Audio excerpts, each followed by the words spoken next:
Hello दोस्तों, सलाम नमस्ते सत श्री अकाल के साथ एक बार फिर स्वागत है आपका अपने YouTube चैनल इनाया प्रोडक्शन पर। दोस्तों, आज की इस वीडियो में मैं एक ऐसी पाक हस्ती का जिक्र करने जा रहा हूं जिनका जिक्र करना मेरे बस की बात नहीं, फिर भी मेरी एक ख्वाहिश थी कि इस महान हस्ती पर एक छोटी सी वीडियो जरूर बनाऊं। तो बराए मेहरबानी वीडियो को आखिर तक जरूर देखें।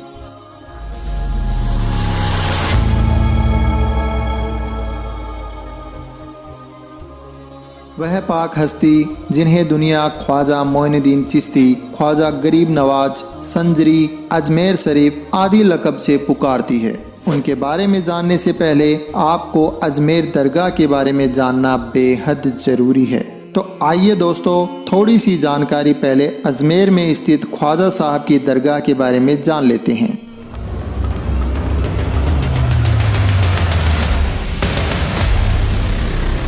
तारागढ़ की तलहटी में स्थित इस दरगाह के निर्माण की शुरुआत सुल्तान शमसुद्दीन अल्तमश के शासनकाल में हुई। उसके बाद 15वीं सदी में गुजरात में स्थित मांडू के सुल्तान गयासुद्दीन खिलजी ने इस दरगाह का पक्का निर्माण करवाया और यहाँ स्थित बुलंद दरवाजे का निर्माण महमूद खिलजी ने करवाया था। मुगल काल में अकबर ने यहाँ अकबरी मस्जिद और महफिल खाना बनवाया। इसके साथ ही दरगाह के अंदर ख्वाजा साहब की मजार के चारों ओर बने चांदी के कटघरे का निर्माण जयपुर के महाराजा जय सिंह ने करवाया था।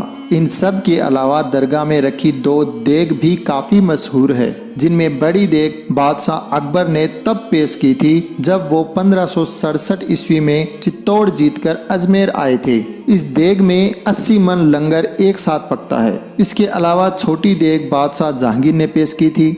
तो दोस्तों, ये तो थी थोड़ी सी जानकारी अजमेर दरगाह के बारे में। तो आइए अब चलते हैं उस पाक हस्ती की तरफ जिनके बारे में जानने के लिए आपने वीडियो पर क्लिक किया था।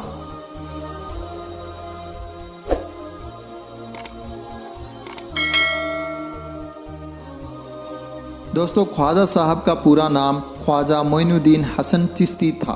आपका जन्म 9 रजब 530 हिजरी यानी 1141 ईस्वी के आसपास ईरान के सीस्तान सूबा के संजर शहर में हुआ था। इसीलिए आपको संजरी के लक़ब से भी जाना जाता है। इसके साथ ही कुछ विद्वानों का यह भी मानना है कि आपका जन्म फारस के इस्फहान शहर में हुआ। आपके वालिद साहब का नाम गयासुद्दीन हसन और आपकी वालदा का नाम उम्मुल वरा था। जब ख्वाजा साहब 15 साल के थे तब आपके वालिद इंतकाल कर गए। इनके वालिद इनके लिए एक बाग और एक पंचक्की विरासत में छोड़ गए थे, जिनसे ख्वाजा साहब अपना गुजारा करते थे। दोस्तों, आपको यह भी मालूम होना चाहिए कि ख्वाजा साहब का सिलसिला नसब हजरत अली इब्न अबी तालिब से मिलता है। इस सिलसिला नसब के हिसाब से आप एक सैयद घराने से ताल्लुक़ रखते थे। दोस्तों, ऐसा कहा जाता है कि जब एक दिन ख्वाजा साहब अपने बाग में बैठे थे तब उनकी मुलाकात एक मजनून यानी सूफी संत शेख इब्राहिम कंदोजी से हुई। ख्वाजा साहब उनसे इतने मुतासिर हुए कि उन्होंने सांसारिक जीवन छोड़ दिया और गुरु की तलाश में निकल पड़े। समरकंद होते हुए ख्वाजा साहब बुखारा पहुँचे, जहाँ उन्होंने मौलाना हिसामुद्दीन बुखारी से कुरान पढ़ा और फिर ख्वाजा उस्मान हारूनी को अपना उस्ताद बना लिया। दोस्तों, इसके साथ ही आपको बताता चलूं कि यह वो दौर था जब मंगोलों का अत्याचार और बर्बरता अपनी चरम सीमा पर थी। मंगोल तुर्की पर कब्जा करते हुए दक्षिणी एशिया की तरफ बढ़ रहे थे। कुछ किताबों में आता है कि जब ख्वाजा साहब निसापुर में थे तब उन्होंने एक ख्वाब देखा और ख्वाब में हजरत मोहम्मद सल्लल्लाहु अलैहि वसल्लम ने उन्हें भारत में इस्लाम धर्म का प्रचार करने का हुक्म दिया। इस ख्वाब के साथ ही ख्वाजा मोइनुद्दीन चिश्ती भारत के लिए रवाना हो गए। ये वो दौर था जब राजस्थान में चौहान वंश के राजा पृथ्वीराज चौहान का बोलबाला था और मोहम्मद गौरी भारत पर बार बार आक्रमण कर रहा था। 1192 ईस्वी के तराइन के दूसरे युद्ध से कुछ ही वक्त पहले ख्वाजा साहब अजमेर में आकर रहने लग गए थे। इस सफ़र के दौरान ख्वाजा साहब की मुलाकात अब्दुल कादिर जिलानी, अबुनजिब सुहरावर्दी, अबू सईद तिब्रिजी, कुतुबुद्दीन बख्तियार काकी जैसे महान सूफियों से हुई। कुतुबुद्दीन बख्तियार काकी को ख्वाजा साहब ने अपना शागिर्द बनाया और अपने आखिरी दिनों में इनको अपना उत्तराधिकारी भी घोषित किया था। दोस्तों, ख्वाजा साहब का कहना था कि तौहीद के रास्ते में प्रेमी और प्रेम में कोई भेदभाव नहीं किया जा सकता। ख्वाजा साहब का स्वभाव और तरीका एक समाज सुधारक का था। ईरान में आपने कुछ वर्षों तक धार्मिक पाखंड और बुराइयों को समाप्त कर एक नए संप्रदाय की शुरुआत चश्त शहर से की और इसी वजह से इनके नाम के आगे चिश्ती जुड़ गया और इनके द्वारा चलाया गया संप्रदाय चिश्ती संप्रदाय कहलाया। उन्होंने अपने शागिर्दों को पीड़ितों, गरीबों और भूखों की मदद करने का आदेश दिया। ख्वाजा साहब का कहना था कि जो इंसान नदी के समान दानी, सूर्य के समान दयालु और भूमि के समान नम्र है, वही अल्लाह का सच्चा दोस्त हो सकता है।